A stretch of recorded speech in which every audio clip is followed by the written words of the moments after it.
Matupi. Bismillahirrahmanirrahim. Assalamualaikum warahmatullahi wabarakatuh. Di video kali ini admin ingin kembali berbagi informasi penting buat rekan-rekan semua yang wajib diketahui.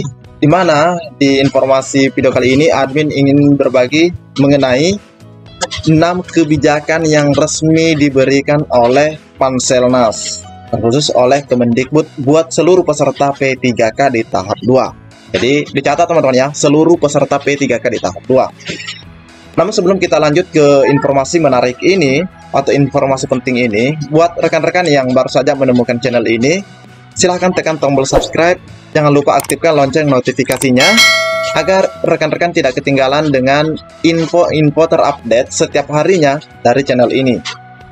Dan dengan mengaktifkan lonceng notifikasi tersebut, rekan-rekan akan menjadi orang pertama yang akan mendapatkan informasi dari channel ini.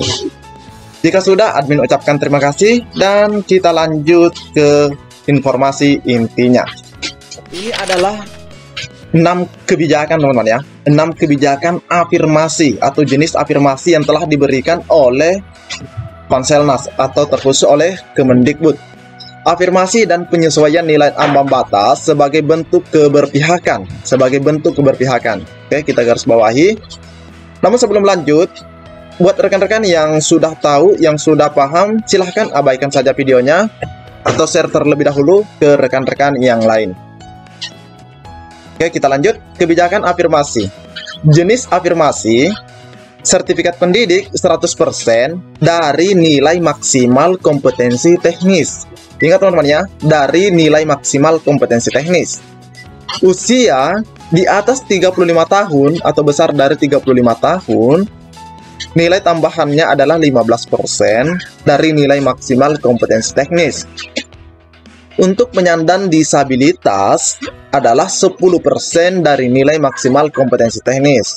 Jadi penyandang disabilitas ada 10%, sedangkan untuk guru honorer THK 2 adalah 10% dari nilai maksimal kompetensi teknis. Jadi 10% dari nilai maksimal kompetensi teknis.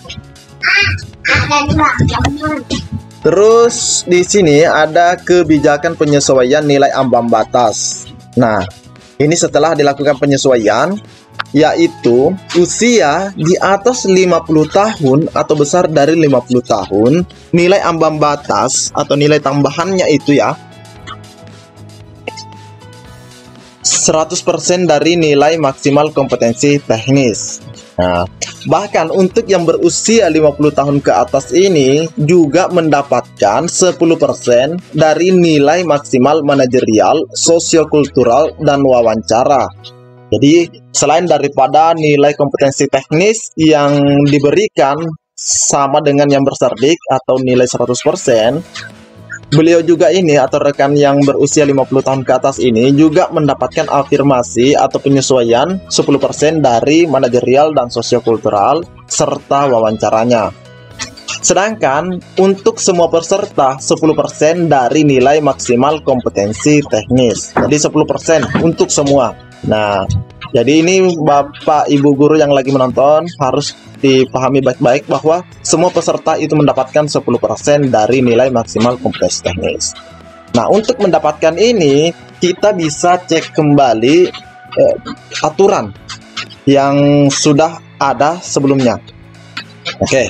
Di sini di Permenpan RB nomor 28, di sini ada 4 jenis afirmasi teman-teman ya, mulai dari pemilik sertifikat pendidik yang berusia di atas 35 tahun, penyandang disabilitas, dan pelamar THK 2. Nah, untuk yang berusia 50 tahun ke atas dan untuk semua peserta itu belum ada di sini. Di sini baru ada 4. Untuk melihat yang tambahannya ada di sini. Nah, ini dia teman-teman ya. Nah, untuk semua peserta terlebih dahulu mendapatkan afirmasi 10%. 10% teman-teman ya. Nah, yang didapatkan itu ada di nilai ambang batas kategori 3. Di mana nilai ambang batas misalnya guru penjas 280 teman-teman ya. Untuk kategori 1 280. Namun diberikan juga afirmasi 10% atau penyesuaian atau bisa disebut juga penurunan passing rate yaitu 10%, sehingga 280 ini berubah menjadi 230. Nah, jadi disinilah rekan-rekan ya, disinilah afirmasi yang rekan-rekan itu dapatkan sebenarnya. Jadi ada di sini teman-teman ya. Jadi 10% yang dimaksud oleh Panselnas ada di sini. Untuk yang berusia di atas daripada 50 tahun, nah dia itu ada di sini teman-teman ya. Dia ada di bagian sini, yaitu nilai afirmasi penuh untuk kompetensi teknis yaitu 100%. Jadi ada di sini. Nah, jadi jangan teman-teman bertanya lagi di mana afirmasi yang sebenarnya. Nah, sebenarnya untuk yang berusia 50 tahun ke atas ada di sini, dan yang untuk semua peserta sudah ada di kategori 3. Nah, untuk yang berusia 50 tahun ke atas, karena masih banyak yang bertanya di kolom komentar channel ini, admin lagi ingatkan ada penurunan sosiokultural dan manajerial beserta wawancara. Kita bisa cek di bagian bawah sini teman-teman ya. Nah, sebenarnya admin sudah sampaikan sebelumnya, namun masih ada beberapa rekan yang bertanya. Semoga beliau menonton. Nah, ini nilai ambang batas untuk yang berusia 50 tahun ke atas. Namun nilai ambang batas ini atau penurunan ini untuk manajerial dan sosiokultural dan wawancara. Sudah ada penurunan 10%, yang sebelumnya 130 berubah menjadi 110, yang sebelumnya 24 menjadi 20. Sedangkan buat semua peserta tidak ada penurunan tidak ada penurunan nilai ambang batas untuk manajerial dan sosiokultural beserta wawancara. Jadi ini penting untuk dipahami menjelang pengumuman seleksi P3K di tahap 2 ini teman-teman ya, supaya teman-teman itu tidak bertanya-tanya lagi.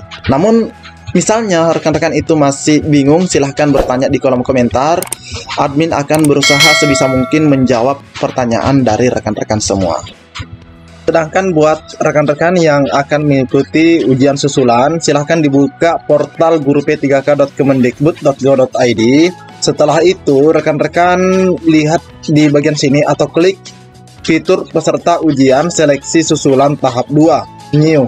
Setelah itu teman-teman klik, maka tampilannya seperti ini. Nah, ini tampilannya teman-teman ya.